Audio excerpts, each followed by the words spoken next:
नमस्ते। आज के वीडियो में जानेंगे बाबा साहब डॉक्टर भीमराव अंबेडकर के बारे में। बाबा साहब का जन्म कहाँ हुआ, वे कितने पढ़े लिखे थे और कहाँ से पढ़ाई की, उनके माता पिता क्या काम करते थे, वे किस जाति से संबंध रखते थे, आखिर क्यों थे वे दुनिया में इतने प्रसिद्ध। तो आइए जानते हैं। डॉक्टर भीमराव अंबेडकर जी ने उनके प्रशंसक अथवा मानने वाले बाबा साहब के नाम से जानते हैं। भीमराव अंबेडकर का जन्म 14 अप्रैल 1891 को मध्य प्रदेश में हुआ। वे हिंदू महार जाति दलित जाति से संबंध रखते थे, जिसे अछूत जाति माना जाता था और सामाजिक तथा आर्थिक भेदभाव के अधीन किया जाता था। अंबेडकर के पूर्वजों ने लंबे समय तक ब्रिटिश ईस्ट इंडिया की सेना के लिए काम किया था और उनके पिता ने महू छावनी में ब्रिटिश भारतीय सेना में सेवा की थी तथा उन्होंने सूबेदार का पद प्राप्त किया हुआ था। उनकी माता का नाम भीमाबाई तथा पिता का नाम रामजी मालोजी सकपाल था। वे अपने माता पिता की 14वीं और आखिरी संतान थे तथा सभी परिवार वालों में छोटे होने के नाते लाडले भी थे। भीमराव अंबेडकर के पास 2 मास्टर और बार एट लॉ के अलावा उनके पास 4 डॉक्टरेट की डिग्रियां थी और साथ ही वे कई यूरोपीय भाषाओं, संस्कृत सहित कुछ भारतीय भाषाओं को जानते थे।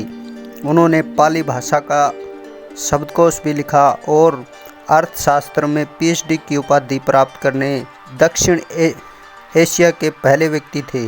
1948 में दादा साहब गायकवाड़ अंबेडकर को एक पत्र में लिखा था, एक महिला नर्स रखने के लिए या सेवा के लिए या घर की देखभाल करने के लिए लोगों के मन में संदेह होगा, इसलिए शादी एक बेहतर तरीका है।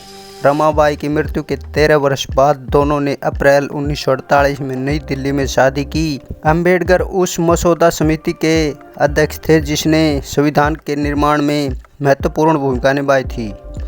डॉक्टर अंबेडकर ने संविधान के प्रारूप को प्रस्तुत करने, उस पर उठे विभिन्न प्रश्नों के उत्तर देने तथा संविधान सभा के सुझावों के अनुसार आवश्यक परिवर्तन करने का कार्य संभाला। 1909 में डॉक्टर अंबेडकर रमाबाई अंबेडकर से शादी की। उनके 5 बच्चे थे, यशवंत, गंगाधर, रमेश, इंदु बेटी और वंशज राजनीतिक, सामाजिक एवं अन्य क्षेत्र में कार्य करते रहे। भीमराव अंबेडकर जी ने डॉक्टर बाबा साहब के नाम से जाना जाता है कि एक ही पुत्र यशवंत अंबेडकर हैं। उनके अन्य 4 बच्चों की मृत्यु बचपन में ही हो गई थी। भीमराव अंबेडकर और उनकी पहली पत्नी रमाबाई अपनी पहली शादी के समय अंबेडकर करीब 15 साल और रमाबाई 8 साल की थी।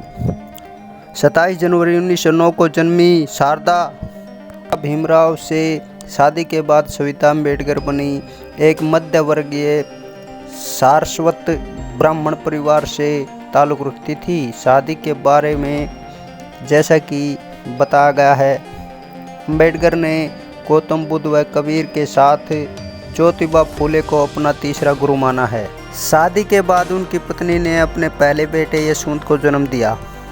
अंबेडकर ने कानून की उपाधि प्राप्त करने के साथ ही लॉ, इकोनॉमिक्स और पॉलिटिकल साइंस में अपनी स्टडी और रिसर्च के कारण कोलंबिया यूनिवर्सिटी और लंदन स्कूल ऑफ इकोनॉमिक्स से कई डॉक्टरेट डिग्रियां भी ली।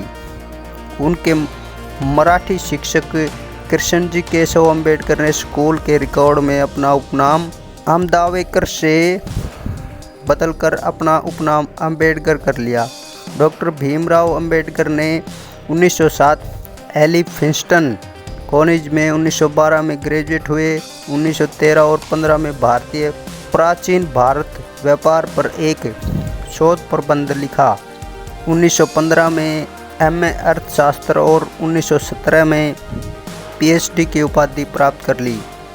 उनके शिक्षक महादेव अंबेडकर एक ब्राह्मण उनके प्रिय थे और उन्होंने स्कूल के रिकॉर्ड में अपना उपनाम आम्बेडकर से बदलकर अपना उपनाम अंबेडकर कर लिया। 1897 में बाबा साहब का परिवार बम्बई आ गया। उन्होंने 1907 में रमाबाई से शादी की और वे जब 15 साल के थे और रमाबाई 8 साल की थी। अंबेडकर सबसे बड़े विद्वान माने जाते हैं। उनके पास 16 डिग्रियां जो विषयों में किसी के पास नहीं थी। बाबा साहब के अनुसार सामाजिक समानता और लोकतांत्रिक भावना का विकास करना भी शिक्षा का उद्देश्य होना चाहिए, तभी हम आदर्श समाज की स्थापना कर सकते हैं। शिक्षा का उद्देश्य नैतिक मूल्यों का विकास भी होना चाहिए, ऐसा भी उनका विचार था। नैतिक मूल्य ही मनुष्य में मैत्री भाव उत्पन्न करते हैं। भीमराव अंबेडकर के अथक प्रयासों से संविधान का निर्माण कर 26 नवंबर 1949 को अंगीकार किया गया। संविधान को बनाने में डॉक्टर भीमराव अंबेडकर की केंद्रीय भूमिका थी। वह संविधान बनाने वाली ड्राफ्टिंग कमेटी के प्रमुख थे।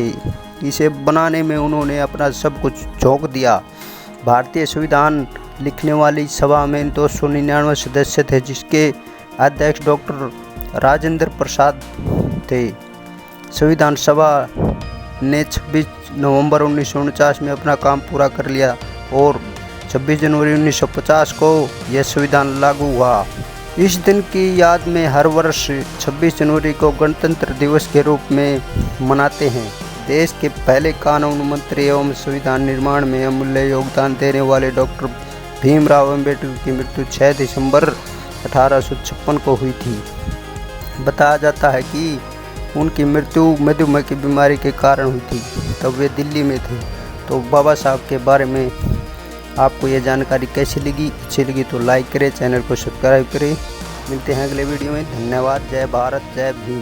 यदि हम आधुनिक विकसित भारत चाहते हैं तो सभी धर्मों को एक होना पड़ेगा।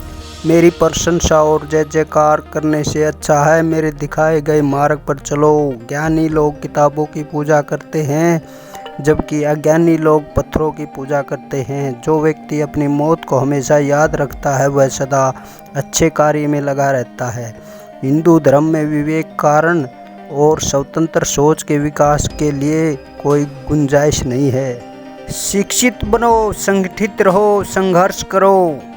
हम आदि से अंत तक जीवन का आधार है। जो झुक सकता है वो झुका भी सकता है।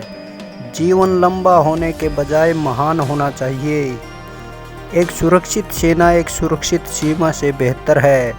न्याय हमेशा समानता के लिए विचार को पैदा करता है। धर्म मनुष्य के लिए बना है, न कि मनुष्य धर्म के लिए। शिक्षा वो शेरनी है, जो इसका दूध पिएगा वो दहाड़ेगा। यदि आप मन से स्वतंत्र हैं तभी आप वास्तव में स्वतंत्र हैं। देश के विकास के लिए नौजवानों को आगे आना चाहिए। अच्छा दिखने के लिए नहीं बल्कि अच्छा बनने के लिए जियो।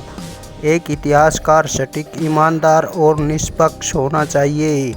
मन का संवर्धन मानव अस्तित्व का अंतिम उद्देश्य होना चाहिए। महात्मा आए और चले गए परंतु अछूत ही बने हुए हैं। मनुवाद को जड़ से समाप्त करना मेरे जीवन का प्रथम लक्ष्य है। बुद्धि का विकास मानव के अस्तित्व का अंतिम लक्ष्य होना चाहिए।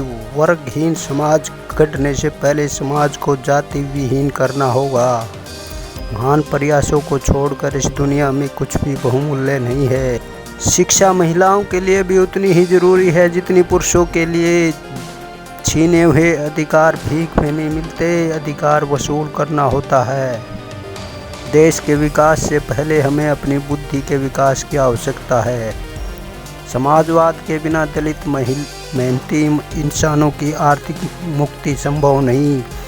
उदासीनता सबसे खतरनाक बीमारी है जो लोगों को प्रभावित कर सकती है।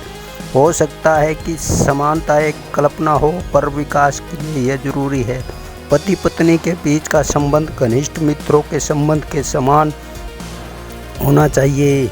संविधान केवल वकीलों का दस्तावेज नहीं है बल्कि यह जीवन जीने का एक माध्यम है। स्वतंत्रता का अर्थ साहस है और साहस एक पार्टी में व्यक्तियों के संयोजन से पैदा होता है। आप संवाद को बदल सकते हैं परंतु जहर को अमृत में परिवर्तित नहीं किया जा सकता।